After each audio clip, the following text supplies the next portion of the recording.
Cable announcement. The open session meeting is videotaped for Cablecast on Metro Cable 14. Replay on Saturday, September 27th, 2014 at 1 p.m. and Monday, September 29th, 2014 at 6 p.m. on Channel 14. Webcast at www.sacmetrocable.tv. The open session meetings are also available for viewing on the district website at www.metrofire.ca.gov. Okay, now is our public opportunity to discuss matters of public interest within district jurisdiction, including items on or not on the agenda. Madam Clerk, do we have any speakers? Yes, we have one speaker this evening, Mr. Roger Mitchell. Okay.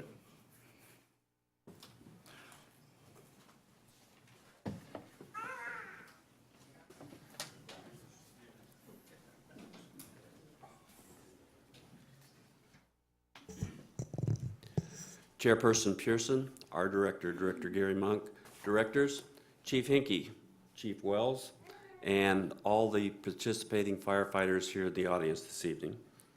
My name is Roger Mitchell. I'm a lifelong resident of Metro Fire, and I'm here tonight to invite all the directors and the administration to a fundraising dinner we're having for the restoration of Rio Linda's second fire engine. It'll be on October the 25th, 6 p.m. The board clerk is handing flyers to you. We'd love to see you all there. It's a all-you-can-eat ham dinner. There will also be a raffle, so we'd love to see you all there. I would tell you, in the past, we've been graced to have many of you at our fundraisers. Chief Hinkie has fondly said on many occasions that he has spent an enormous amount of time in Rio Linda on this project, and we'll take this opportunity to publicly thank him because that is certainly the truth, the matter. So we'd love to see you all there, and I'm prepared to answer any questions you might have. Any questions? No? All right. Thank you Well, very much. Thank you very much. Thank you. Okay, no more speakers? No more speakers this evening. Okay, we'll go on with the consent items. Recommendation? Move to approve the consent agenda. It's been moved and seconded. Madam, call roll. Director Monk. Aye. Wood. Scheidegger. Clark. Aye. Kelly. Aye. Director Orzali. And Director Pearson. Aye. Motion passes. Okay, action items. Number one, the bid award for emergency medical services. I believe we have Chief Jones. Or Johnson, I'm sorry. Jones. Sorry, Mo. Johnson. Jones. Good evening, directors, Chief Hinkie, Mo Johnson, Assistant Chief, Operations EMS Division. Captain Law and Rick Maloney did a tremendous amount of work on this project, and as such, Captain Law will be giving your presentation tonight. Good evening. I'm Captain Barbie Law. I'm your EMS Administrative Captain. This evening, staff is proposing that the district implement a 5-year contract for EMS cost recovery services to enhance our data collection abilities while providing for real-time cost recovery for our emergency medical services. The district last went out to RFQ for cost recovery in 2000. Since that time, Whitman Enterprises has been providing these services for one of the district's predecessor agencies and has remained our provider since the district's inception through a series of contract extensions. Staff estimates that district personnel will complete approximately 60,000 PCRs in fiscal year 2014 and 15, generating approximately $32.3 million in cost recovery for the district. On May 10th, 2013, the district posted RFQ 13-8 for EMS cost recovery services, and the process of awarding the contract for RFP 13-13 for our ePCR system delayed the awarding of this RFQ until we had finalized that process. The district received 4 proposals for this RFQ from Intermedics, Fire Recovery USA, LifeQuest Services, and Whitman Enterprises. EMS division staff evaluated those vendor responses and qualifications and found that LifeQuest Services and Fire Recovery USA were not responsive to the RFQ due to the incomplete nature of the information they provided.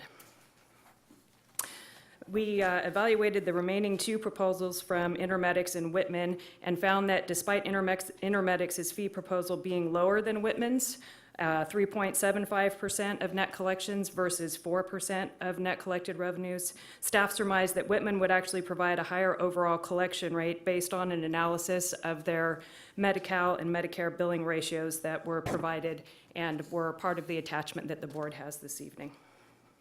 According to the figures presented by both companies, over a period of 5 years, the district would realize up to $1.5 million in additional cost recovery for Medi-Cal and Medicare services with Whitman Enterprises. The proposed fee of a 5-year contract with Whitman Enterprises is 4% of the net collected revenues for EMS cost recovery, and there are no additional costs upfront or otherwise to be borne by the district. Staff recommends tonight that the district award RFQ 13-8 for EMS cost recovery services to Whitman Enterprises, and I'd be happy to answer any questions that you might have. Evan, go ahead. Captain, just one question. In the report, I believe it said that we anticipated more contacts with patients with this vendor. Is that based upon experience with other jurisdictions, other contracts? Yes, that was based upon our due diligence in contacting the references provided, as well as the methodology that the respondents provided to how they go about cost recovery. And Whitman actually does attempt more contacts with the patients for a longer period of time before turning things over for collection, resulting in a higher overall collection rate. So that might affect that higher collection rate? In other Yes. words, okay, good. Thank you. Mr. Chairman, if I could. Yes. I do recall at one time during during the, maybe it was when the contract was last awarded, but Whitman, there were some problems. We had people appearing before us complaining about the aggressive efforts to collect that debt or that fee. And I haven't heard it for a while, so I can only surmise that that problem is under control. And I just want to make sure that if we're awarding them another contract, that they understand that we don't want to see any more members of our public in front of us complaining that they were aggressively collected with the fees that they owed. Yeah, understand. And we haven't had, based on all the research that we've done, we haven't got any other complaints relative to the other companies as well as Whitman, any more than any other company. Okay, yeah, it did. It seems like we haven't seen anybody in front of us for a while, and, appreciate it very much. Thanks. Sure. One of the advantages also to Whitman, if I could, is they are in fact in our district, and not only that, they're in the city of Rancho Cordova, just a few miles away, so it helps business as well. Thanks. Thank you. Okay, any other questions? No? Okay, do we have a motion on? No, we need to make a motion on this, correct? Mr. Chairman, I would move staff's approval on the award of the RFQ 1308 for EMS cost recovery services. Second. Okay, we have a motion and a second. Go ahead and call the roll. Director Monk? Aye. Wood? Aye. Scheidegger? Aye. Clark? Aye. Kelly? Aye. Orzali? Aye. And Pearson? Aye. Motion passes. Okay, fiscal year, item number 2, fiscal year 2014-15 final budget. Ken Campo will be presenting. Do we have any speakers on this? No? Go ahead, Chief. Director Pearson, Board of Directors, President Orzali. Tonight, we are going to give you the final budget for 2014 and a snapshot look ahead at 2015 and 16. And Ken Campo will be taking you through the PowerPoint presentation. As we have operated since 2011, we have on a regular basis, as new revenues come in and as things change, accurately reported that to the Board of Directors, to organized labor, to all the stakeholders that we deal with. And in this business, things do change. A lot of times, it's not good news. Tonight, however, there is some better news. As at 7:43 this morning, approximately, we received an email from the state. And if you recall, back during the budget construction of the preliminary budget, we had made an attempt to obtain HMO reimbursement prior to the current bill that's sitting on the governor's desk. And of course, with that, there's a chunk that the state takes out. And when Assistant Chief Clough had put that forward to them, they said, though we were legally qualified because we weren't a participant in the program originally, that other participants would object to that, and they didn't want any more participants involved. In other words, less participants, more money for the participants that are there, and that they seriously doubted that we would receive that money. So when we constructed the budget, we didn't put that in there, since they basically had given us a negative declaration, so to speak, that they were not going to, they didn't feel that they would support that. Clearly, we challenged that on the legal issues and said, well, show us why we can't. Chief Clough did a great job on that. And this morning, we were notified that they are going to approve us for the program. So we will receive revenue for calendar year, it's different than fiscal year, but calendar year 2013. And then sometime in 2015, we will receive calendar year 14. Now, the new proposal that's on the desk of the governor is an effective date of January 1, 2015 going forward. So you can see that we basically secured 2 years prior to if that gets signed on a prospective basis going forward. And the amount is between 2.5 and potentially $3 million of revenue coming in. So as we received that today, we notified the labor union of that this afternoon once we could kind of quantify what those numbers are.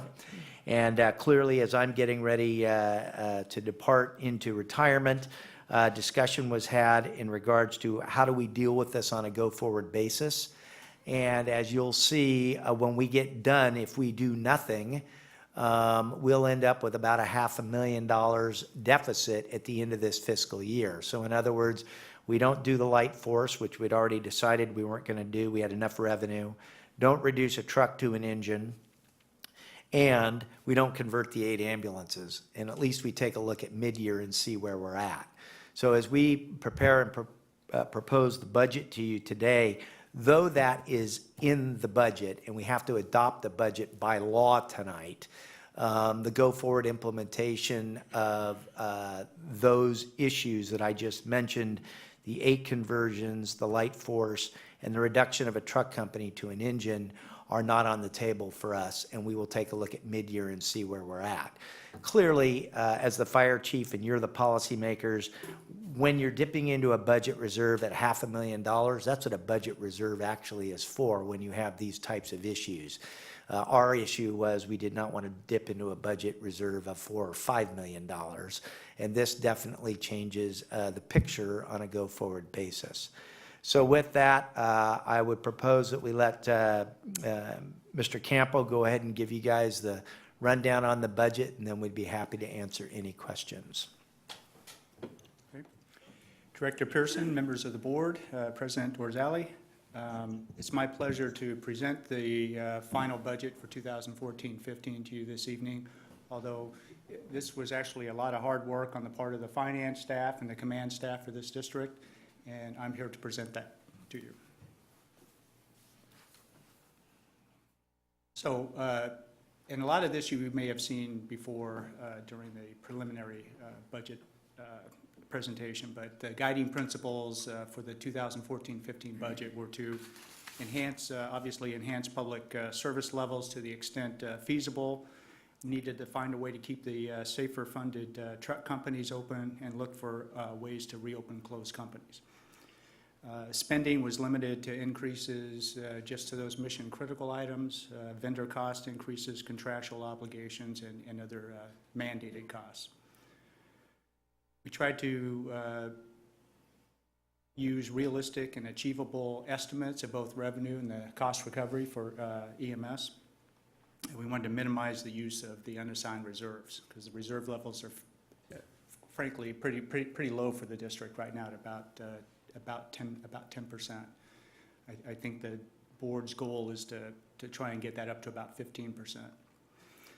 So we wanted to minimize the use of those unassigned reserves. And we wanted to make sure we kept a balance between ongoing operational costs and ongoing revenue to keep out of that structural deficit.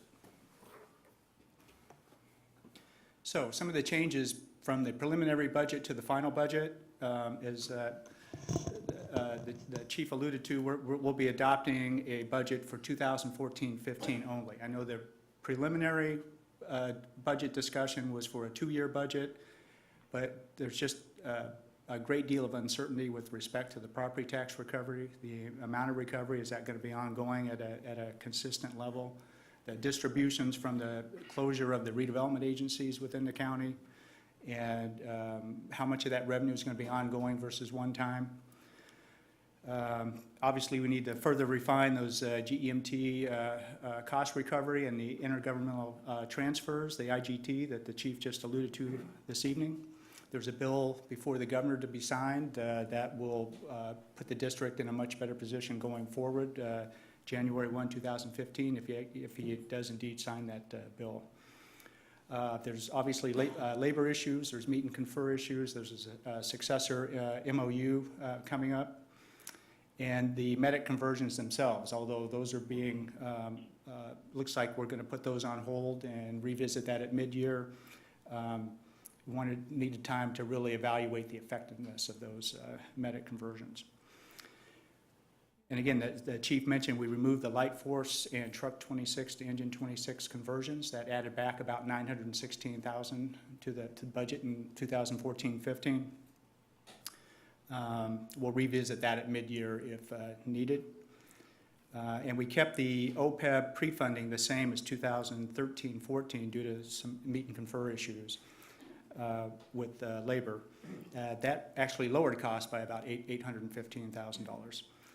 But with respect to that, we really need to, or the district, I should say, needs to really stay on track with respect to that pre-funding of retiree medical. We talked about that last meeting with the Finance Committee. We had a presentation from the OPEB Trust Fund folks. And, you know, I always view this as a promise to pay medical benefits into retirement is the same as the promise to pay retirement benefits. There's really no difference between the two. We certainly wouldn't think of not funding our CalPERS annual costs, and so I think we ought to get on track with, or the district should get on track with funding these retiree medical costs so that the district can continue to meet that promise to its retirees. Again, this is something that we can revisit at mid-year. If there's sufficient revenues there, then, and we get through the meet and confer issues, then hopefully you'll be in a position to add those costs back in. Okay, now we'll look at specifically 2014-15. This is a recap of the budget in comparison to where we were mid-year 2013-14. And I just point out here that the ongoing revenue, $167 million for 2014-15, is in line with the ongoing expenditures of $167 million. So there's only about a $40,000 difference there. And really, then we are transferring $222,000 to the capital fund. So that puts us in a position of being using about $219,000 of your reserve funds. And with the budget this size, that's essentially balanced. Now that does include the 8 conversions of the medic units to single role paramedic. That's included in that number. And but we think we're going to now get sufficient revenue through the intergovernmental transfer program to offset that.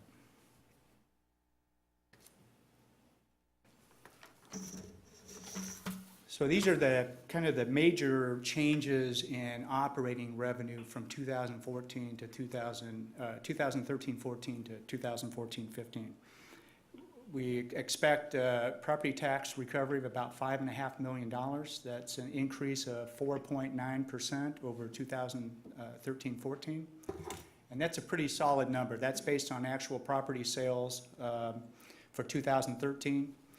And it's based on what the assessor has, the information from the assessor regarding the Prop 8 recapture. And we'll talk some more about that later. That's the Proposition 8 program by where the assessor can lower values during times of declining property values, and then the assessor can raise those back up. We talked at length about that earlier in the year.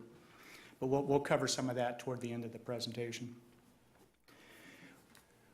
We also anticipate additional distributions from the closure of the redevelopment agencies to the tune of about $605,000. Some of that is one-time, some of that represents ongoing money that'll be coming to the district. That will continue to grow over time as the obligations of the former redevelopment agencies are liquidated. And again, as property tax grows, that number should also contribute to the property tax revenue. We expect additional EMS cost recovery or transport revenue to the tune of about $1.9 million. And we had to back out the reimbursements from state deployments. That was about $1.4 million that was in 13-14. And we only collect that money as we get it each year. So we had to back that out. We also had some one-time money last year, $943,000 related to GEMT. So that was pulled out. This is just an overall look at general fund revenue. You can see the largest component, of course, is property taxes, about 71%. The medic cost recovery is another 20%. So those are the two major funding sources for general operations of the district.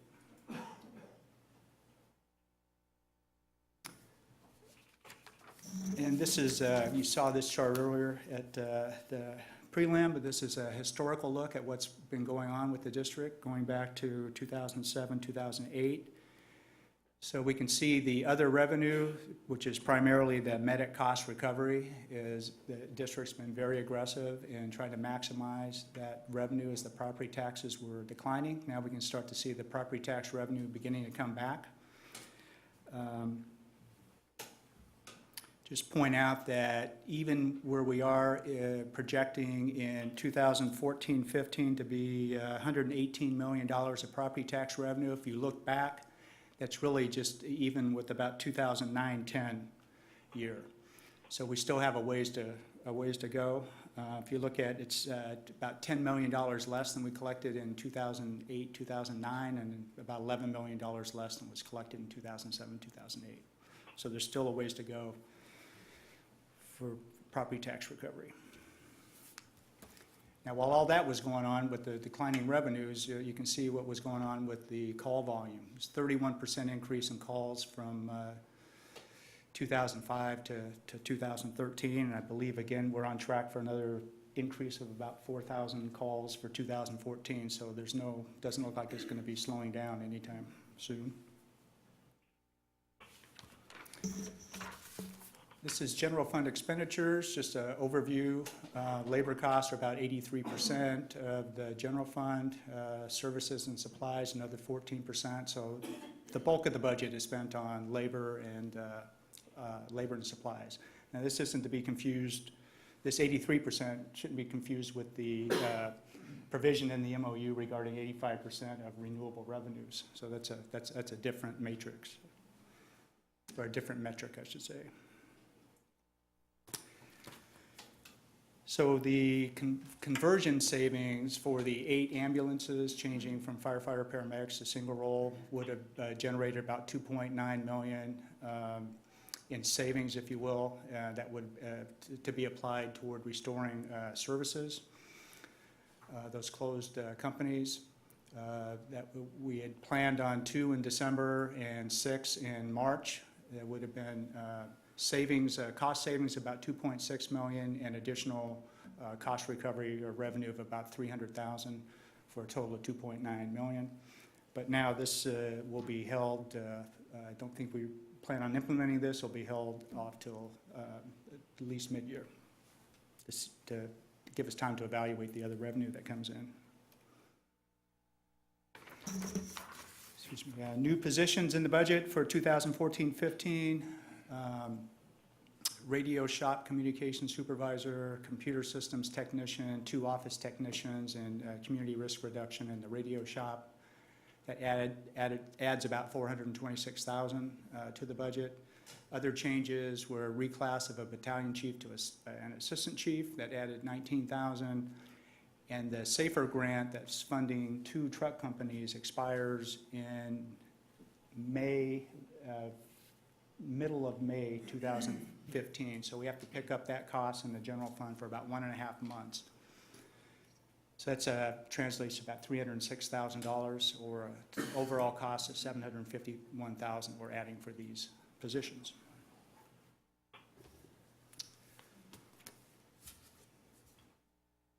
So this is how labor costs in 2014-15 kind of compares, well, a historical look at labor costs.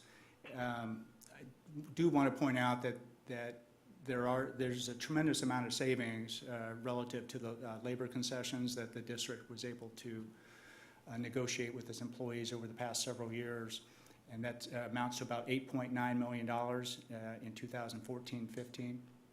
And again, labor costs as a percent of the operating budget is about 83%.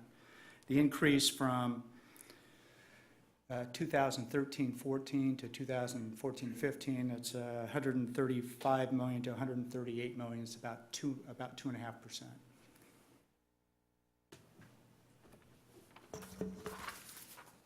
Services and supplies looks like it's growing, but actually, you know, we should have compared this from mid-year. We should have compared it to last year's budget, because I imagine there's quite a bit of savings at mid-year in terms of services and supplies. But included in 14-15 is a helicopter rebuild that adds about $1.1 million. That's done about every 10 years.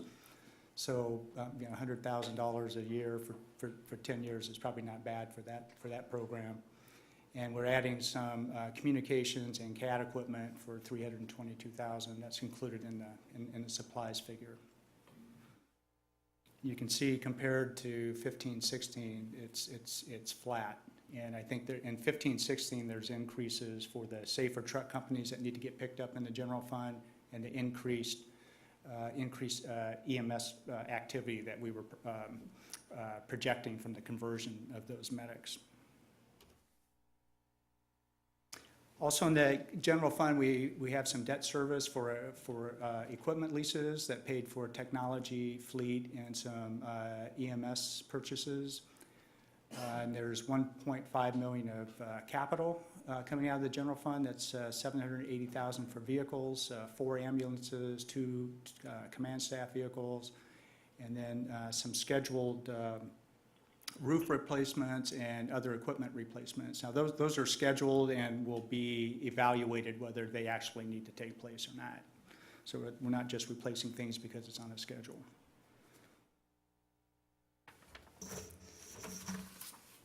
Okay, this is the actual moving away from the general fund to the capital fund. This is where we collect our development impact fees.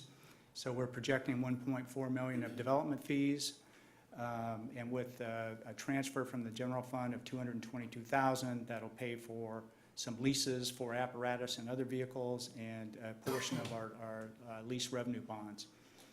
That's related, there's a portion of it that relates to development that our consultants said we can use development impact fees to pay for that portion of the lease revenue bond. And this is just the grant fund. Again, the SAFER fund is expiring in 14-15. We'll project to collect about $2.4 million. That'll go for wages and benefits for those 24 firefighter positions that are covered under that grant, and related supplies. We're also expecting a state Homeland Security grant for $300,000 that'll pay for some swift water rescue boats. If I get going too quickly, just let me know, or raise your hand or something if you have a question. Okay, so now we'll take a quick look at 2015-16. I know we said we weren't going to formally adopt the budget for that year, but I think it's still important to have that included in your budget document so we can see the impact of changes that are put in place in 2014-15, what that full year looks like. And it kind of gives you an indication of where things are headed for the subsequent year. So again, this is another look at overall budget kind of projection for 2015-16 compared to 14-15. And what we see here is a substantial increase in revenue of about $13.8 million. We'll take a look at the components of that. And we're now showing all the way at the bottom surplus of about $3.5 million, $3.4 million. Expenditures are also going up quite a bit, $9.4 million. About $4 million of that is labor, and $3.8 million or so is for capital, and we'll take a look at those items as well. So again, the major changes in revenue, that's at $13.7 million I alluded to as compared to 14-15. 6.2 million of that is expected increase in our continued property tax recovery. That's 5.3% increase. That's a pretty aggressive figure in terms of an increase. So that's one of the reasons we're a little uncertain about that revenue going forward. But if things continue on the same track they are now, and we get the expected recovery from the assessor of those Prop 8 reductions, we could very well hit that figure of 6.2 million. Also included in the budget is $2 million of expected one-time money from Citrus Heights former redevelopment agency. That there's an amount of money that's in dispute. The district's share of that would be roughly $2 million. But that's currently in litigation, so the courts are going to decide the outcome of that. We pushed that out to the 15-16 year because we'll be tied up in court, and the courts will decide. So the timing and the dollar amount will both be determined by the courts. We're expecting additional EMS cost recovery, $5.1 million. $4.5 million of that is the new GEMT Intergovernmental Transfer Program the chief alluded to. That bill is on the governor's desk awaiting his signature and would be effective January 1, 2015 if he decides to move that forward. But we push that revenue out to 15-16 because we're just not, it's not certain at this point. We had some carryover reimbursements from deployment that were in the 14-15 budget of $528,000 that needed to come out, and we had some one-time revenue of $1.2 million in 14-15 that needed to come out as well. Again, this is the overall look at revenue. Again, property taxes, 69-70%, medical cost recovery, 21%. So. The medical cost piece is going up a little bit each year. That's up about 1%, and the property tax as a percent of the total is down about 1%. So we're starting to really generate quite a bit of cost recovery on the EMS side. This is, again, just an overall look at expenditures, with the largest component, again, being labor and then services and supplies. So that's where the district spends the bulk of its money. And in 15-16, we had anticipated the remaining 5 ambulances being converted to single role, along with the 8 that were done in 14-15. They would be in operation for a full year. The net cost reduction would be $3.4 million. Additional revenue for that full 12-month period with the additional conversions was expected to grow another $1.6 million, so there would have been $5 million there to put toward reopening some of those closed companies. But again, this is a decision that'll be put on hold and will be evaluated in light of the additional revenue that the district is anticipating. So this is what we're faced with, keeping those safer trucks open on an ongoing basis for a full year is about $3.9 million. And to reopen Engine 106 was $1.5 million. So that's where that additional $5 million from the conversions was going to go toward. We didn't see a way to achieve the funding of those truck companies and reopening Engine 106 without those conversions or new revenue. So it looks like we may have I don't know if it'll be sufficient to do all of that, but it looks like we'll have new revenue coming in that will offset the majority of that cost. Again, labor costs, this is just a comparison, so we show it growing by another 2.9% in 2015-16, and that's, again, coming from those costs we just looked at, the additional $5 million for the truck companies and reopening Engine 106 will increase those costs along with, medical cost increases, pension cost increases. And the projected savings from the concessions from labor would be about $9.4 million we're projecting for 2015-16. And this is just another look at the services and supplies, where it's basically staying flat between 14-15 and 15-16. The helicopter costs drop off, but then we're picking up additional supplies relative to the truck company and expanded EMS recovery program. And again, in the there'll be projecting $1.9 million of equipment lease debt service coming out of the general fund. We have the P25 radio program that needs to get underway in that year, which adds some more to the lease costs. You can see the capital outlay is up to $5.3 million, and the bulk of that being the P25 radio migration project. We have some vehicle replacements that are scheduled and some roof replacements and asphalt work that's scheduled. Again, we'll be evaluating that, and won't spend that just because it's on the schedule to be done. Take a look at those pieces of equipment and the roofs and everything and evaluate those at the time. But this is what's on the current schedule. So at the end of the day, this is a look at the reserve funds. You can see we had 14-15 is pretty much in balance, so there's little change between 2013-14 and 14-15. We do show that increase in 15-16 of about $3.4 million. But again, the $2 million of that, I have to emphasize, is that redevelopment, that one-time redevelopment money coming in. And since it is one time and very uncertain at this point, I think it's prudent to show that being added to the reserves rather than going to fund ongoing costs. So that's the bulk of that increase to the reserve funds in 15-16. And this is calculated, the metric here is the reserve as a percent of operating expenditures for the general fund.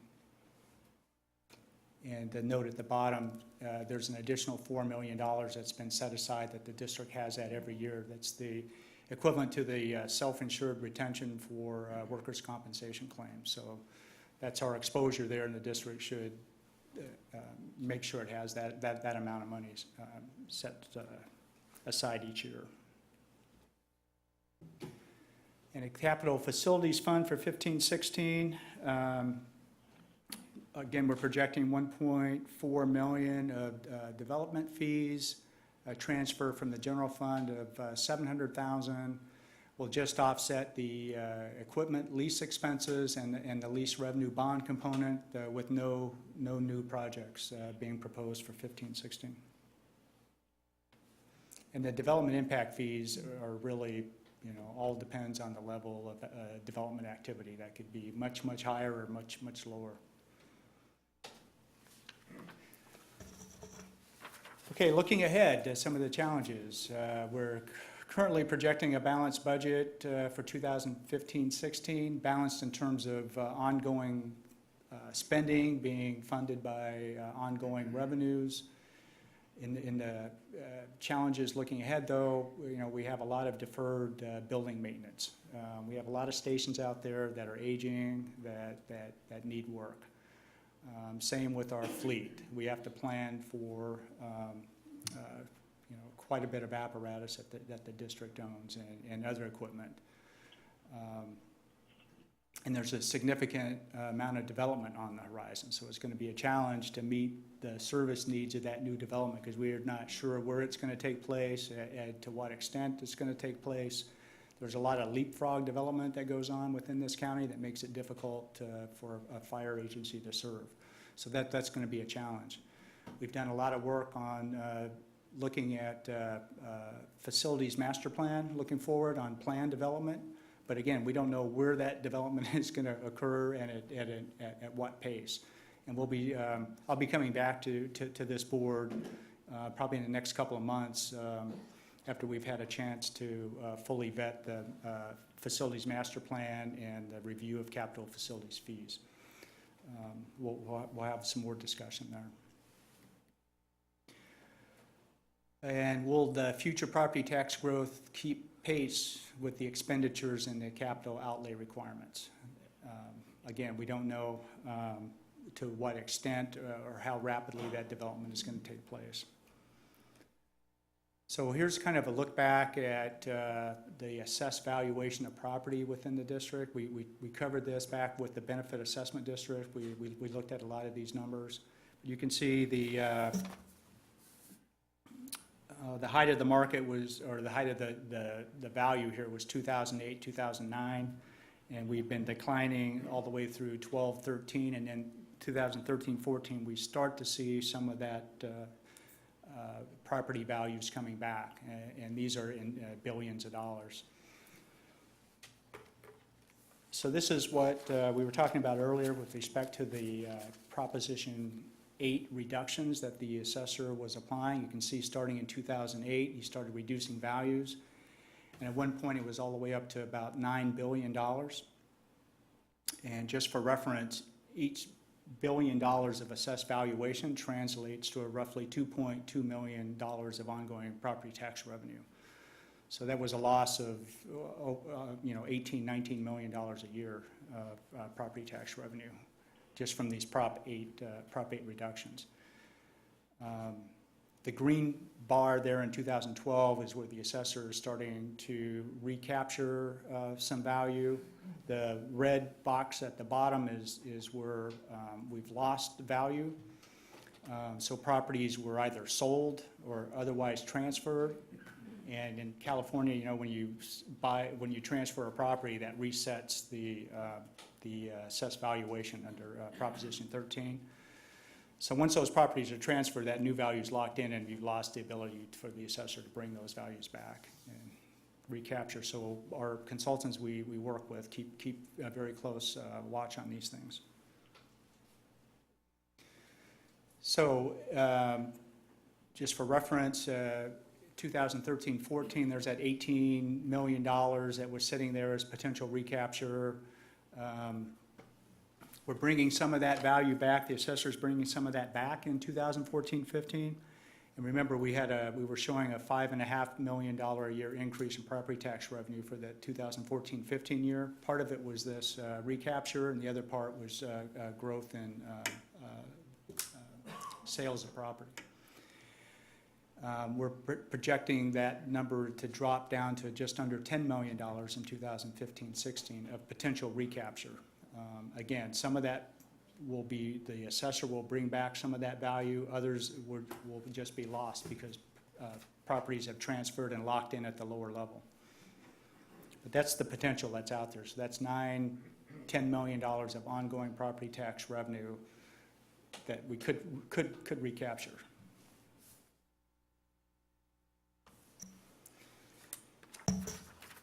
So our recommendation this evening is for the board to adopt a series of resolutions needed to approve the final budget. And as council explained earlier, we're kind of up against the wall at this point.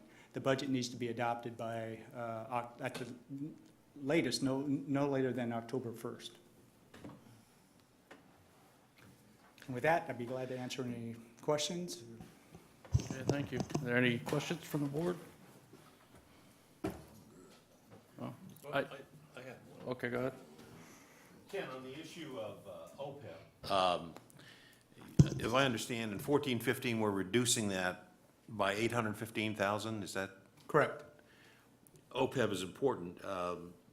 I remember the presentation, I don't remember the specifics, but we had a chart that intersected showing that if we don't contribute at a certain rate, you, in essence, continue to lose ground on the goal. Yes, sir. Can we make up that $815,000 shift? And if so, how long will it take? And I guess my third question would be, I don't remember what you said about the OPEB contribution in 15-16. How is that going to reflect in terms of the contribution in 14-15? I apologize, I skipped over that, but the contribution for both 14-15 and 15-16 was kept the same. So we lowered it both years, Same amount? the same amount for both Thank you. years. So to answer your other question regarding, can you make up the difference? Yes, you could always send more money to the trust fund. But the further you get behind, then that's less earnings that you have. But it also raises other issues because this district, because of its commitment to fully fund the annual required contribution into that OPEB trust fund, you were able to take advantage of a higher discount rate or higher earnings rate in your actuarial calculations. And so if you don't fully fund the annual required contribution, your next valuation that the actuary performs, they will reduce that discount rate, and that will drive up the unfunded liability associated with the retiree medical benefit. So you'll definitely lose ground there, and it'll impact the annual required contribution to make that higher. So you really, it's almost like a double or triple hit, if you will, because you're. Plus the risk. Yeah. And you're right, the program that the district was on a path that would, within about 5 or 6 years, actually, you would be paying less by paying the annual required contribution than you would be if you were just paying on a pay-as-you-go basis. So the point here is that if we decrease in these 2 years, we're going to have to significantly pay more to make that up. Yes. Or suffer the consequences. Yes. Is there any sort of estimate as to what sort of a makeup would be entailed, how long it would amount? So we're gonna be $1,630,000 behind for those 2 years. Yeah, I cannot answer that question this evening. Okay. It's too complicated because of all the other changes that would be put into place, because of the lowering of the discount rate. I think that's something we need to be concerned about, not only in terms of the impact on our ongoing finances, but in terms of the long-term viability of OPEB to our people, so. Right. Well, the district has made a promise to its employees and its retirees that it would pay this benefit. Yeah, I would just add that we're one of the few agencies in the entire state of California, and trust me, a lot of people raise their eyebrows, that by contract and by resolution guaranteed health care coverage into perpetuity beyond the duration of a contract. And the reason for that is that the Stocktons, the Vallejos, that people said were anomalies happened, and those people ended up losing their health care insurance. Now, they're not in the same economic class as what our people are. Some of those people were only making $25,000 a year, and their health care ended up being $17,000 that they ended up having to pick up for a family. And so that's important that we keep an eye on the ball. And the last thing I think I would be remiss is we certainly have some outstanding issues, which I think will definitely end up being worked out between labor and management, but there's some dispute over past pay raises that are sitting there right now that in essence could wipe out the entire reserve fund if we ended up having to pay those. Now, we hope that that's not the case, but that's the facts that are there. So I think that's why it's so important that labor and management continue to work as closely together as they possibly can, and that we're as candid with each other as we can. And we got to the full funding level of the ARC last year. The only reason the $800,000 went up is we were required to do another actuarial, and it came out and said you need to raise it $800,000 this year and another $400,000 on top of that next year. So it's not just the $800,000. Next year was supposed to be an additional $400,000 on top of that, according to that. So we're keeping the funding level where it is because that's decisionary bargaining. And But that's the, the seriousness of the issues that we face, and we made those promises to those people that would pay those benefits. Well, I think that, that promise that you speak of, from my viewpoint of life, being on that edge, that end, are very important.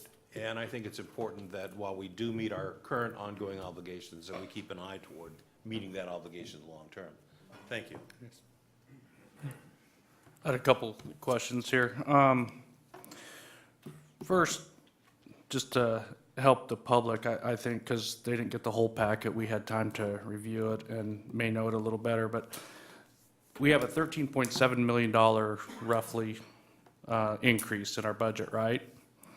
And $4 million of that went to labor, but we also pointed out that labor saved us roughly $9 million, a little more. And I think it's important, one, to note to the public that the $4 million labor increase that the chief just mentioned, there haven't been any raises, right? That's just other expenses. That's not a raise to their pocket. Yeah, to Is that clarify, our members have not had a raise since 2008, and we've repeated that repeatedly. And that's not a good thing. And they are in a labor market where people are giving raises out there. And so that's the upward pressure that's there. But our members have not had a pay increase since 2008. And then maybe another question, either one of you could answer. If I'm sitting at home and I'm looking at this, and I just saw the slide come up, that a couple of years ago, the budget was $155 million. So you close a station in my area, and now the budget is $180 million, and I still don't have a station opened. Part of that is, I think what Director Scheidegger was saying, I think the department has shifted the way it does its budget to where we are funding vehicles before we need them, and we're funding, the station maintenance so that we don't get hit with a big bill like we got when we had to buy all those engines and trucks. We're putting money aside, so in the future, it's actually going to be cheaper in the long run? Is that the goal? Yes, well, what you're seeing in the budget are the scheduled maintenance and replacements. And again, those are scheduled, and I want to emphasize that we will be evaluating those items to see if they actually need to take place or not. But that's a newer concept, isn't it, for us? Yeah, if I can, it is. I mean, what happened was we were paying like $50,000 for stations or something for roofs and that. And at the end of the day, we have a lot of rolling stock and we have a lot of capital structures in our district, and some of the fire stations are literally falling apart. There's no doubt about it. And so we've taken a pretty darn conservative approach to try to have a fleet replacement plan and allocate money towards that, and have a roof replacement plan and concrete replacement plan and asphalt, to try to just do the bare minimum to keep up. That's really all we're at. But before, there wasn't a plan, and they weren't allocating those resources, and the capital structure just continued to deteriorate. And then what happens is you go out and you buy 20 engines, or you do X, Y, and Z, and you get hit with a major hit in 1 year. And I'd just like to point out that I think the increases you were talking about just now were in the 15-16 fiscal year. And a big portion of that labor cost was picking up the Safer Truck Company for the year. So that was about $4 million, I believe, $3.9 million. Well, that's an addition. There was a $4 million labor increase, and then, the additional other $4 million, then $3 million capital, for yeah. capital, yeah, And that was roughly. the P25 migration, the radio migration project. Right. I just wanted to point that out because I think, people at home, what they're bugging me about is Yeah. they want engines. And that's our job, is to put fire engines out on the street with fully staffed, well-trained firefighters.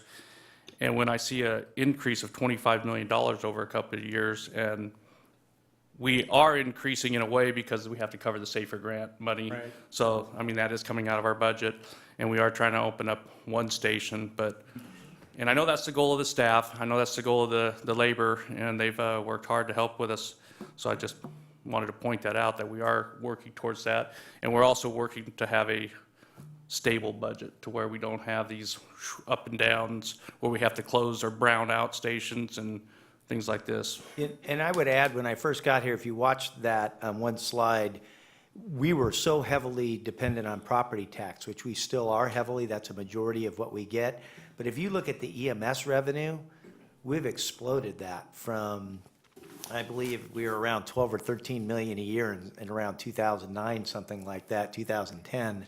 And we're headed up into the high 30s as we move forward. So the better that we can diversify, the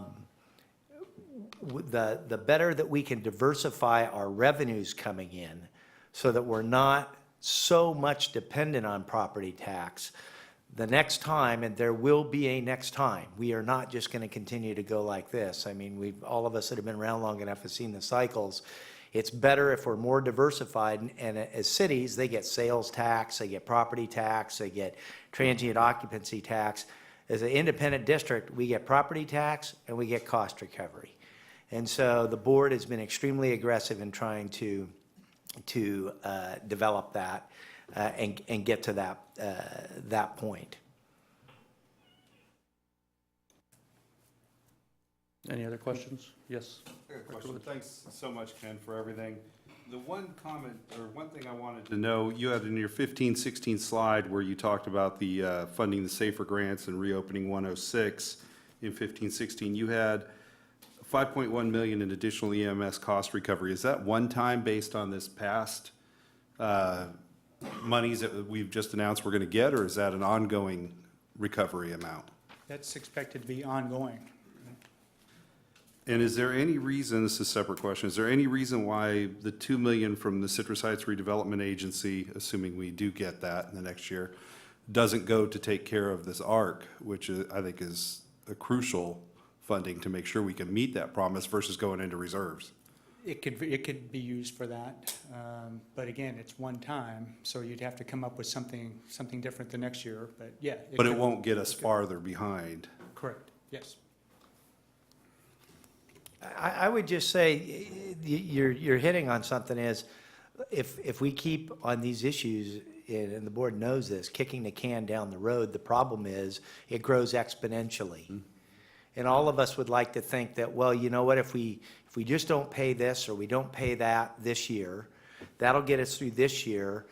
But the problem is, it's like your pension. If you don't pay your CalPERS pension, you're not going to get your retirement. And so at the end of the day, we need to make sure that we keep up with that. And the other thing that ends up happening is, at the point that the district gets to a position where you can get some cost of living increases, and the men and women deserve it, they've sacrificed a ton, the worst thing in the world you're gonna do is walk in and go, what? Well, now we've got an $8 or $10 million nut we've got to make up, or $5 billion nut on health, on pre-funding OPEB, because we kicked that can down the road. So getting it stable so that both management, labor, and the board and the public can see that they have a stable and a consistent environment of budgeting going forward is hugely important. Okay, President Orzali, I can't see you, so do you have any questions? Only I want to compliment Mr. Campo on the quality of this presentation and reiterate Director Scheidegger's concerns and priorities for our funding of OPEB and the ARC. Thank you. Thank you for those comments, President Rosali. Any other questions, comments? Okay. We go down these resolutions one at a time. It's a speaker. Oh, we have a speaker? Okay, sure. Ty Bailey from 522. Thank you. Good evening, Board of Directors, Fire Chief Inky, Chief Wells, and command staff. Ty Bailey, Local 522, Metro Vice President. I stand here tonight before you to ask that each of you reconsider passing the current budget that has the expansion of the single role paramedic pilot program and elimination of our current dual role firefighter paramedic positions.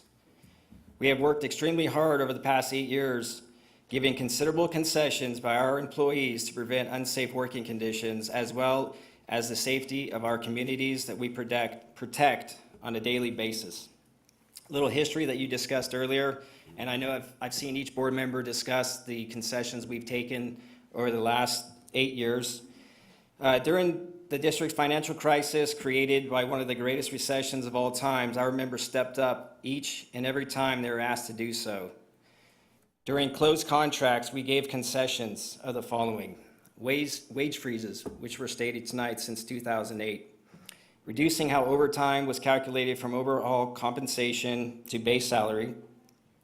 Now, Local 522 members in the district entered into an agreement to reduce FLSA to further reduce the district's labor costs. However, it was later determined that this was not legal, and the district nor the union were able to negotiate away FLSA law requirements. That subsequently, this has been restored since January 6th of 2014. We began paying employers 12% contribution 7 years before it was required to do so by CalPERS. We have reduced services through brownouts, capped employee benefits, began paying 8% of our medical contribution towards the OPEB trust, which reduced the unfunded liability of post-employment health care by $120 million. We reduced vacation by 24 hours by all suppression employees, eliminated holiday leave as time off, and all new hires July 1st of 2011 have gone from 5 steps to 7 steps for annual pay increases, as well as reductions in sick leave and education incentives for their first 5 years of employment.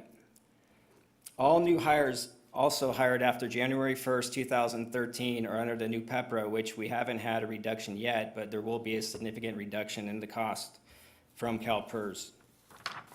All the concessions that we've given to this point were given so that our staffing would not be affected and that we would be able to provide an equal level of safety to the communities that we serve, as well as the safety for our employees.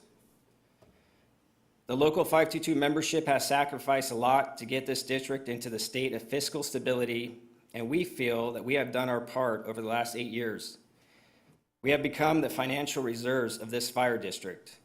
We have gone back to the table during closed contracts to work with the district during its time of financial difficulties and given up additional concessions so that staffing levels would stay consistent to provide the highest level of service to our communities. We, Local 522, speak out in opposition to what is being proposed, and we ask that each of you join us together in making the right decision by looking at other ways of balancing the district's budget without the reduction of 78 professional firefighter paramedic positions. Local 522 has presented the district with many alternative cost-saving measures to balance the budget without the elimination of firefighter positions and the expansion of the single-role pilot paramedic program. Local 522 and its membership are again against the supplanting of a lower-wage employee to replace a higher-trained, higher qualified employee, and therefore disagree with the budget that you are voting on tonight. We believe that this directly impacts and affects our community's safety and our employees' safety. I again ask you as a governing board to take a different approach and not sacrifice the safety of the communities and the employees to solve the 2014-2015 budget. Thank you. Thank you. Any other comments?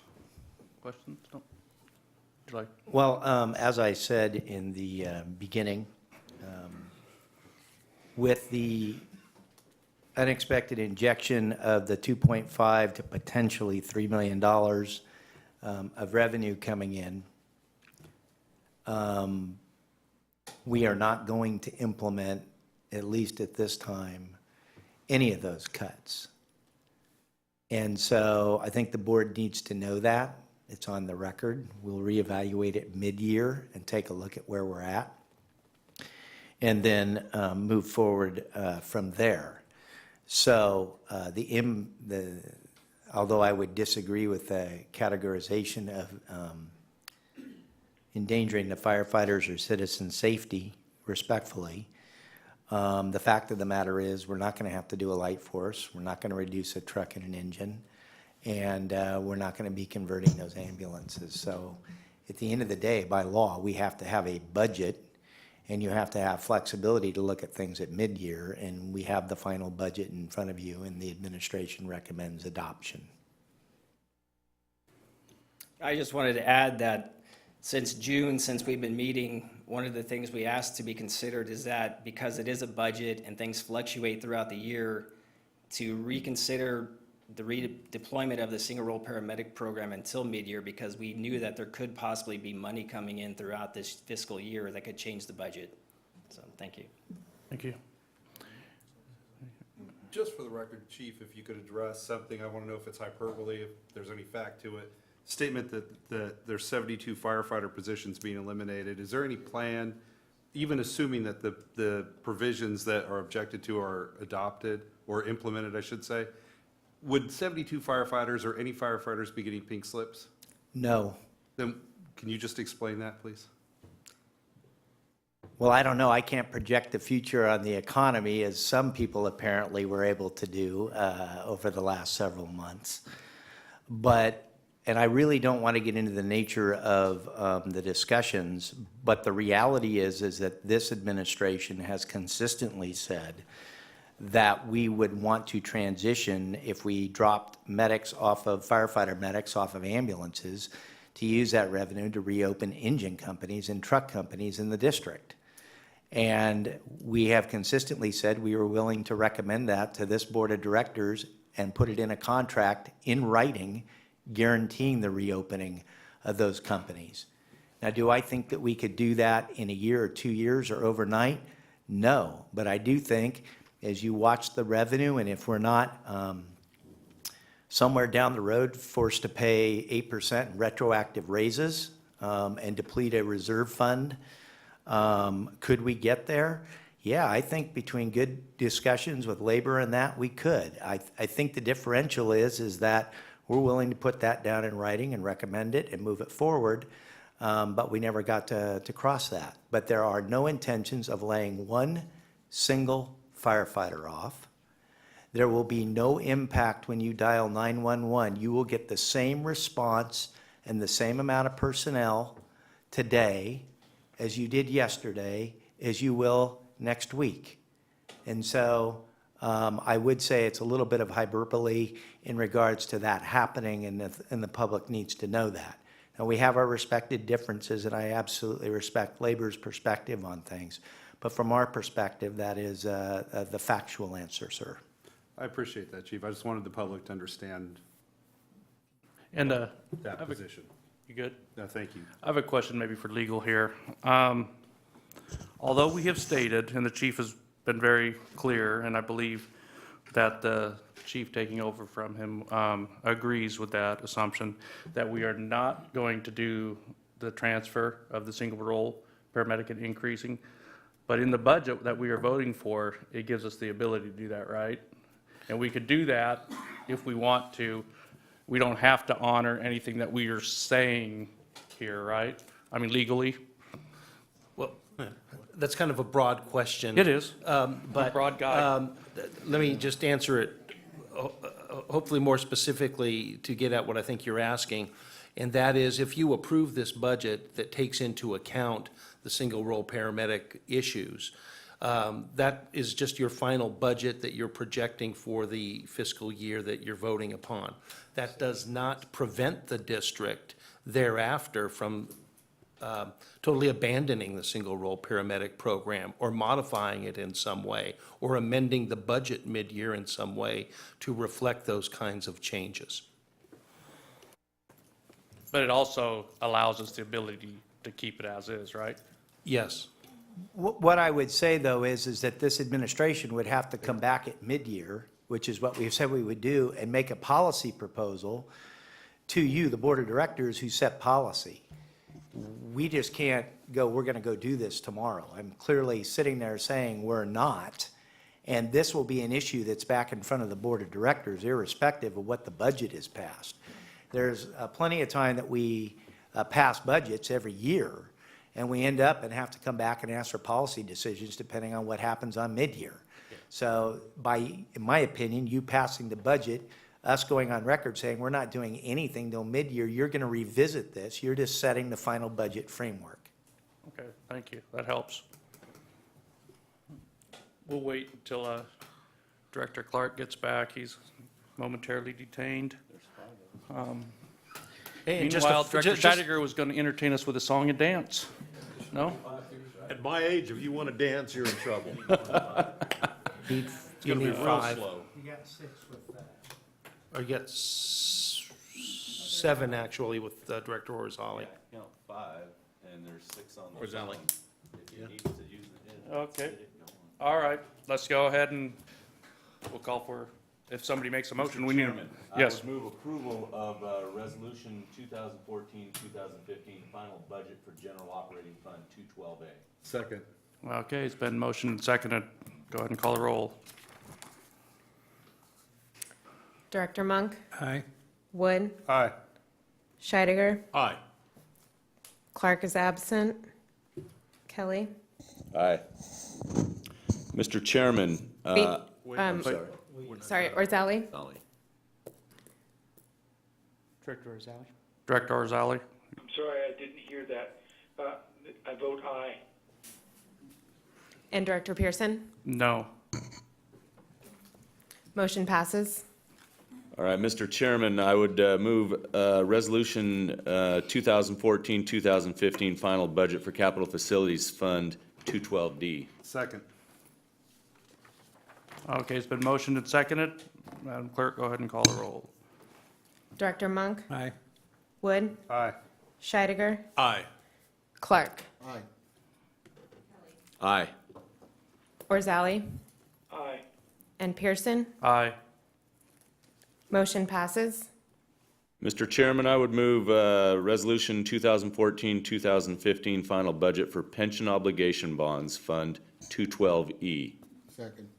Been motioned and seconded by Director Kelly and Clark. Director Monk? Aye. Wood? Aye. Scheidegger? Aye. Clark? Aye. Kelly? Aye. Orzali? Aye. And Pearson? Aye. Motion passes. All right, Mr. Chairman, I would move Resolution 2014-2015, final budget for Grants Fund 212G. Second. Been motioned and seconded. Go ahead and call Director the roll. Monk? Aye. Wood? Aye. Scheidegger? Aye. Clark? Aye. Kelly? Aye. Orzali? Aye. And Pearson? Aye. Motion passes. All right, Mr. Chairman, I would move Resolution 2014-2015, final budget for Leased Properties Fund 212L. Second. Been motioned and seconded. Go ahead. Director Monk? Aye. Wood? Aye. Scheidegger? Aye. Clark? Aye. Kelly? Aye. Orzali? Aye. And Pearson? Aye. Motion passes. All right. Mr. Chairman, I would move Resolution 2014-2015, final budget for Simulator Fund 212S. Second. Okay, motion and seconded. Go ahead and call the roll. Director Monk? Abstain. Wood? Aye. Scheidegger? Aye. Clark? Aye. Kelly? Aye. Orzali? Aye. And Pearson? Aye. Motion passes. Mr. Chairman, I would move staff report and Resolution 2014-2015 appropriations limit. Second. Motion and seconded. Go ahead and call the roll. Director Monk? Aye. Wood? Aye. Scheidegger? Aye. Clark? Aye. Kelly? Aye. Orzali? Aye. And Pearson? Aye. Motion passes. Okay, that completes it. At this point, thank again staff for all their hard work on these. And we have the president's report. Orzali's still on the line, right? Would you like to give your president's report? No? Sorry, say that again, please. Would you like to give your president's report? I'm going to pass on that. For this evening, there is no president's report. Thank you. All right, good. All right, go ahead. Fire chief's report. Director Pearson, Board of Directors. First off, I would tell you that we have the next meeting of the Cal Chiefs and the Metro Chiefs is going to be next week. I will be at that meeting along with Chief Wells and Chief Clough in Long Beach. What I would say is that One of the biggest topics that there is lately that has hit is that we have had quite a difference of opinion with stakeholders in regards to a Chapter 13 task force that was set up on 201 rights. And as I sit here tonight, I can tell you that at least preliminarily on every single issue that the fire service pushed forward to secure our ambulance transport rights, none of those made it, at least at this point, into the final draft, after we were assured that that would happen. So I would tell you that the future is uncertain in that, and that is going to be something that both the Metro chiefs and Cal chiefs are deeply, deeply disturbed and concerned about. This is a $2 billion industry, and if you want to talk about the largest revenue generator that employs professional firefighters, it is that in this state that does that.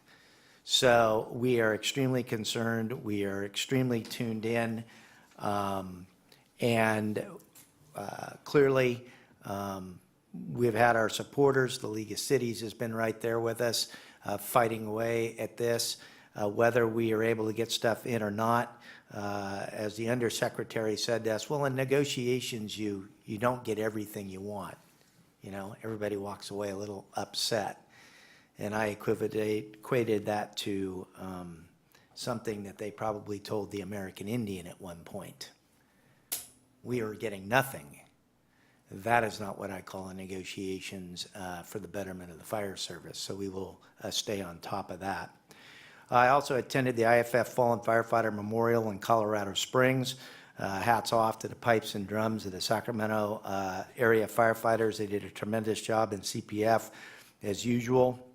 Also, we met with Nevada and Utah in regards to GEMT. That continues to grow. Also, upcoming events, Cal Chiefs Annual Conference again in Long Beach. Also save the date, October 11th, California Firefighter Memorial Ceremony in Capitol Park. Local 522 is always a huge, huge supporter of that. From 11:30 to 1:30, if you haven't been there, I really urge you to go. It's quite something to see. They've done a phenomenal job in putting that together, CPF. On October 30th, Chief Wells swearing-in ceremony from 5 to 8 p.m. at the Citrus Heights Community Center. And so hopefully everybody will show up for that, which I'm sure it will be completely packed. On November 6th, promotional ceremony details coming. Reassignments, effective 10/3, Captain Greg Markle is an EMS 24 captain, backfill for Captain Randy Hine. Effective 9/6, supervising investigator George McKinnon, retired after 26 years of great service to this district. Appointments, effective 9/19, Deputy Chief Bill Daniels to support services. Effective 10/13, Deputy Chief Chris Holbrook to administration.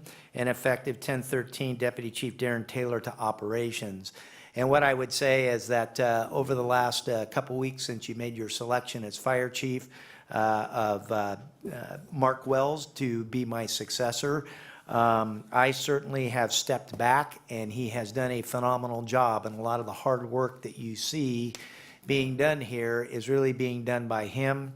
He's the one that promoted the command staff, and rightfully so. It's his administration. And I can tell you that the district, under his leadership, with the great support of Bill Daniels and Chris Holbrook and Darren Taylor, is poised to move upwards and forwards, and you folks should have some pretty exciting times. And with that, this is my second to last board meeting, so forgive me if I smile, and I will see you on the 9th. Thank you. Operations. You're not Chief Holbrook. I'll keep my comments to myself. President Orzali, Board of Directors, Chief Inky, Assistant Chief Brian Shannon, B Shift Operations. I'll be reporting out on the operations. Since our last board meeting, we have had 3,400 total calls. We've had 12 working structure fires and 23 vegetation fires. We have 31 personnel deployed in various positions supporting the King Fire. They've been up there for the last, well, this weekend will be coming up on 14 days for most of them. On the EMS side, since the last board meeting, we've had 2,776 dispatches for 2,045 transports for a ratio of 74%. And just lastly, mention the men and women of Metro Fire have supported and assisted 19 pub ed events, and they've logged 3,344 training hours since we've last met. End of the report. Thank you. Thank you. Yes, question? Chief, just a quick question. Did I hear you correctly? We have 31 personnel in the King Fire, and is it the same 31? Same 31 personnel, or are they rotating? It is the same 31. We actually deployed more than 31 from the start of the incident. Type 3 team with Chief Holbrook and some other employees went up there till, I believe, Monday or Tuesday. Okay. And then we sent a Type 3 team up there. They will be timing out, I believe Sunday will be their 14. We sent a Type 1 team to support a helibase up in Blue Canyon about a week ago. And we have 5 overhead positions in various positions that are supporting the federal and state incident management teams. So we got them kind of spread all over the incident. Thank you. You're welcome. Thank you. General Counsel's report. No report. Thank you. Firefighters Local 522, President Brian Rice. President Orzali, Board, Chief Hinkie, staff. A lot going on, and obviously there's a lot that is important to the firefighters. You see that by the number of men and women here this evening. I understand the budget process, and I appreciate it. I appreciate, as does everybody, and I congratulate the district on the hard work and the revenue that was noticed and brought in this morning. That really helps as we move forward. I'll say that since Chief Wells has been named the fire chief, we have begun to meet both individually and as a team. We very definitely have been at a crossroads, and we still are. Revenue obviously helps things, but it allows guns to be put back in their holsters. And although I believe meaningful discussion has been happening, it takes a little bit more pressure off and allows it to happen at a level where an exchange of ideas is usually a lot more fruitful, meaning a labor team, a command staff team, and no attorneys. So I look forward to the next few weeks. I will say, and I hope the men and women understand this, that going forward, the budget was brought in balanced, that reserves had to be gone into for $500,000. But the very, and I think we could all agree, drastic actions that we were going to take or propose to be taken are not going to take place. But they will be reviewed, and I understand that. I hope that everybody understands that. Going further from there, and I think Chief Wells and I and our team have talked about this, that it's kind of like Dodgers and Giants fans. You know, we have some very fundamental disagreements on EMS and the direction that has been proposed. And we have some breathing room to try to figure it out. I could not even project what that may look like. But I do think that as we approach it, we all have to be very careful, especially hearing where the Chapter 13 task force went or may be going. But the selling point for taking over EMS by the fire service was dual role firefighter paramedics. And no matter how it's sliced, trading 78 firefighter paramedics for 144 single role paramedics is not in the interest of my membership or the community or the safety of both. I think Chief Wells and I and the labor team, and I'll speak for him just a little bit, his command team, we have committed to figure this out and to not launch missiles before we get there. We have a little bit of a reprieve now. It's nice to see some of the work that Chief Hinkie instigated in the area of EMS begin to pay off. But I'll tell you, single role paramedic program in mass to replace firefighter paramedics is wrong. And it's wrong for our district, and it's wrong for the community. And I look forward to our discussion. And, you know, it's going to be interesting as we evolve forward, but I feel very, very strongly that, very, very strongly about that. And we've never failed. I've been the union president. I'll be in my 10th year. I started coming to these meetings in 1983 when they were upstairs at Station then 6 of the Arden Fire District. And Captain John Little asked me how the meeting went, and I said I was uncomfortable. I didn't think I didn't have a place up there. And what he told me stuck with me all those years. And this goes to all the firefighters in the room, especially the young ones. You absolutely have an interest in a place to attend these meetings, to know what's going on within your district. I think your ward wants you there. They want to hear what you're thinking about. So as we go forward, I don't know what it's going to look like. The only thing I can commit to and guarantee is that the union will be at the table, and we will be there to try to resolve the issues that come up in front of us, no matter what they are. So, thank you. Thank you. Okay, Executive Committee. Is President Orzali still on the? We have nothing planned or scheduled that I know of. Oh, There's yes, we do. a meeting scheduled on October 23rd. That's right, and you told me about that. I know that. I'll be there. We'll determine the time at a later date. Yeah, I knew that. Okay. Thank you. Sorry about that. We do have a meeting planned. Thank you. Communications Center, JPA. Communications Center, JPA has not met since our last board meeting. Our next meeting is October 20th? 20th? Okay. Thank you. California Fire and Rescue Training. The California Fire Rescue Training, GAPA, is scheduled to meet Monday, the 29th at 4 p.m. at Tech Center Drive. Good. And Finance Committee? Director Jones isn't here.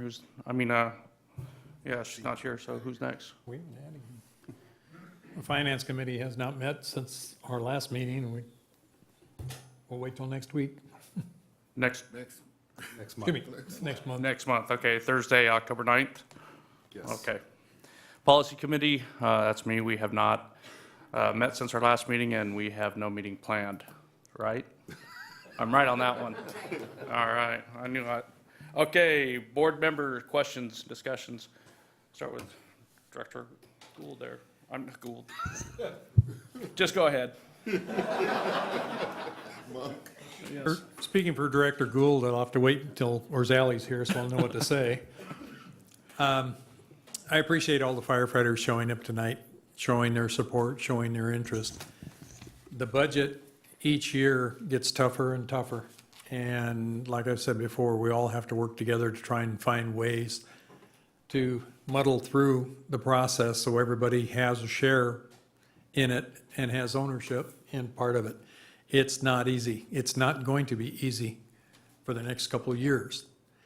And we all need to realize that, and we all need to share in looking at the budget, looking at our operations throughout the district, to take an honest look to see what there is there that we can do without, so that we don't have to send people out the door. That's my goal. As I've said it before, at past years, past meetings, I don't want anybody to go out the door. If we can scale back on programs, if we can eliminate programs we're not using, things like that, so we don't send anybody out the door, that's what we need to do. Short of that, if we can scale back on other things. We're already cut to the bone on services and supplies and other needs. We need to seriously look at the things that we're doing for the community. We need to get back to the bare bones until we get through the financial crisis that we're in. And I appreciate the fact that everybody's working together to try and get to that point. We may not all agree, but that's what the meet and confer process is about. You throw out the ideas. I may not have the ideas that you have. Somebody sitting next to you may have better ideas or other ideas that I've never thought about. But it's the communication, talking together to be able to work through the problems that I appreciate, and I appreciate 522's efforts here. And Chief Wells, Chief Hinkie, your team, meeting with labor to be able to work through these. It's not easy, and we may not all agree, but it's the effort that we're going through that I appreciate right now, so thank you. We'll get through it. Thank you, Director Monk. Dr. Woods, go ahead. On behalf of Mr. Gould, yes. Yes. I don't have anything to add. Thank you. Oh, thank you. Mr. Dedeker. As much as I appreciate President Rice and have always appreciated his comments, I have to disagree with his metaphor. We're not like the Dodgers and the Giants. I'm a baseball fan, and that's deep hate, and we don't have deep hate. I think, as Director Monk said, we're trying to work through a crisis together, and I hope all of you that are here tonight appreciate that. It doesn't mean, my vote at least, does not mean that I don't appreciate you and the fine work that you always deliver for us. It means that we're trying to get through the crisis, and I believe we will by working together. So we're not like the Giants and the Dodgers, Brian. Also, I'd like to thank the fiscal staff and Ken for their fine work in preparing the budget. I think it's a heck of a job. Ken, good job in presenting it too. Thank you. That's it. Good. Director Clark. Thank you. Yes, I also would like to thank Mr. Campo and the finance team for a job well done. Easy to understand budget. They really do a great job. And I also want to thank Local 522 for their efforts and their cooperation working with the district all this time. I know that, a wage freeze since 2008, that's hard to deal with, but this is what we got right now. We're trying to keep the district going, and the services, continue to provide services that we're obligated to. We will, just like Director Monk mentioned and Director Shatterger, we're going to get through this. And like I said, thank you all for your cooperation, and thank you for the job that you do day in and day out for this district and the citizens and constituents of this district. That's all I have, Mr. Chairman. Okay, Director Kelly. It is nice to see you all here this evening. This district undertook an effort, it was a heavy lift, to pursue a revenue enhancement program not too long ago. It would have been nice to see this type of support on that effort. I have to say that I represent people in the construction industry. A lot of them suffered a great deal of financial hurt during this downturn in the economy, and it's sad to see anybody have to go through it. I know many of you have put up with a lot less. It was detailed this evening, wage freezes since 2008. It's not anything that anybody here feels good about, taking wages out of your pockets, putting them, back into our operating budget so that we can survive. But survival is what we're trying to do. So again, passing the budget this evening was a necessity. And again, don't come see us only when, you're unhappy. Come see us when you want to pat us on the back for some good things we've done. But I'll tell you what, this district wouldn't be in this position right now if we had been able to take the support maybe that's in this room today and push forward on the revenue enhancement effort. And so at this point in time, it's just a disappointment to this director that the same effort wasn't put forward when we were trying to put pieces into play that would have helped this district prosper beyond our wildest dreams. Thanks. Thank you, Director Kelly. Okay, at this time, I've been asked and I have agreed to read a memo from Director Gould, who could not be here tonight, but he felt important that he shares his message. So this is from Director Gould. Now that the final budget has passed, I would challenge my colleagues on the board, challenge members of the Metro Fire Administration, and challenge the labor group to work together to resolve outstanding issues that are embedded within the budget. It is time to continue the strong relationship that has been forged through the worst economic cycle ever experienced by this organization. I challenge each of us to remain open to a variety of options and ideas so that Metro Fire arrives at a collaborative decisions for the mutual benefit of the community and employees. Regards, Director Grant Gould. So that's what he had to say. On your Dodger. Yeah, I've been a Dodgers fan all my life, so. Oh, well, then then you'll understand what I'm about to say. What's the first thing that a Dodger fan does after his team wins the World Series? Don't know. Turns off his PlayStation. So. All right, but on a serious note, we did pass a budget tonight, and it does concern me that with our revenues, the fire is what we do, and it's a low frequency, high risk. And if we staff for medical only, I think we're missing a big picture of what we do. And, you know, I run into this quite a bit with my other job. People, they don't want to staff for the fire because it doesn't happen that often. But that's where you lose people, and that's where you lose firefighters, and that's obviously a concern of mine. And I think tonight's budget was passed because we had to, but I look forward to the administration continuing to work with labor and coming up with a resolve. One thing that does concern me, and Ty touched on it, and it bothers me that we're not the only district that have done this. This has gone up and down the state.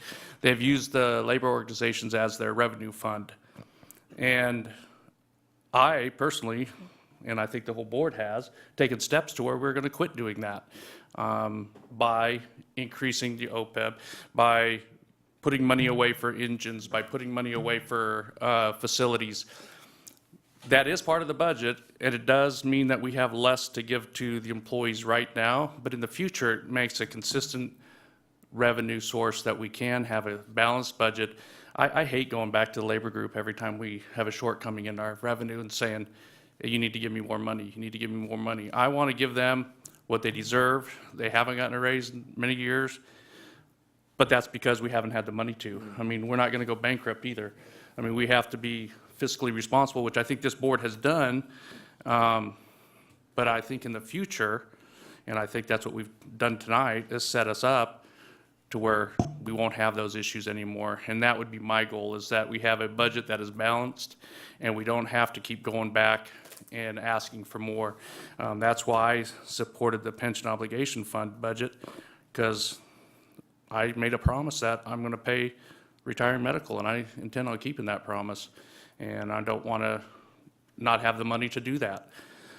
So with that being said, I mean, it was a difficult, we struggled with this a lot, but we have to remember that who are budgeting for fires, we had 12 working structure fires. We had 23 vegetation fires in 2 weeks. And you say, well, that doesn't really matter. If you look at the high loss of life, they've been on grass fires. Even this district just within the short few years ago lost a firefighter on a grass fire, on a wildland fire. Those are dangerous fires. They're not just grass fires that, you know, don't mean anything. They take a lot of effort, and we lose a lot of firefighters nationwide every year on wildland fires. And we had 23. So we had 23 incidents that we were putting our men and women in harm's way and asking them to do more with less. And that's difficult. I agree with Director Kelly. If we had the revenue enhancement, we wouldn't be in this position. We would, so hopefully, with the labor's help and with management, we can come to a mutually beneficial arrangement where we can all agree to keep us fully staffed and pay fair and adequate wages. So that was my big report. Nobody had a chance to stop me because I could just keep going if I wanted. All right, so that's it. We're going to go now into closed session, and appreciate you all showing up. Thank you.